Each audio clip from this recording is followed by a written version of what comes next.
بسم الله الرحمن الرحيم هل أتاك حديث الغاشية وجوه يومئذ خاشعة عاملة ناصبة تصلى نارا حامية تسقى من عين آنية ليس لهم طعام إلا من ضريع لا يسمن ولا يغني من جوع وجوه يومئذ ناعمة لسعيها راضية في جنة عالية لا تسمع فيها لاغية فيها عين جارية فيها سرر مرفوعة وأكواب موضوعة ونمارق مصفوفة وزرابي مبثوثة. شروع اللہ کا نام لے کر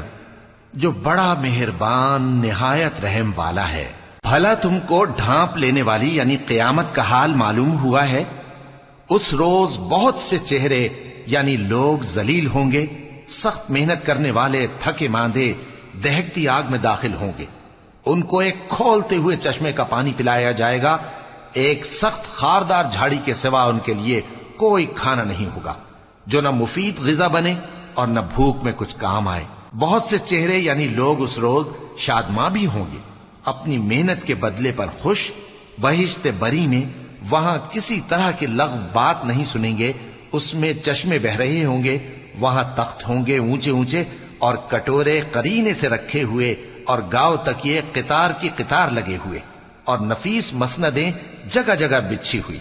أفلا ينظرون إلى الإبل كيف خلقت وإلى السماء كيف رفعت وإلى الجبال كيف نصبت وإلى الأرض كيف سطحت فذكر إنما أنت مذكر لست عليهم بمسيطر إلا من تولى وكفر فيعذبه الله العذاب الأكبر إن إلينا إيابهم ثم إن علينا حسابهم. تو کیا یہ لوگ اونٹوں کی طرف نہیں دیکھتے کہ کیسے عجیب پیدا کیے گئے ہیں، اور آسمان کی طرف کہ کیسا بلند کیا گیا ہے، اور پہاڑوں کی طرف کہ کس طرح کھڑے کیے گئے ہیں، اور زمین کی طرف کہ کس طرح بچھائی گئی. پس اے نبی صلی اللہ علیہ وآلہ وسلم تم تو نصیحت کرتے رہو کہ تم نصیحت کرنے والے ہی ہو، تم ان پر داروغہ نہیں ہو. ہاں جس نے منہ پھیرا اور نہ مانا تو اللہ اس کو بہت بڑا عذاب دے گا.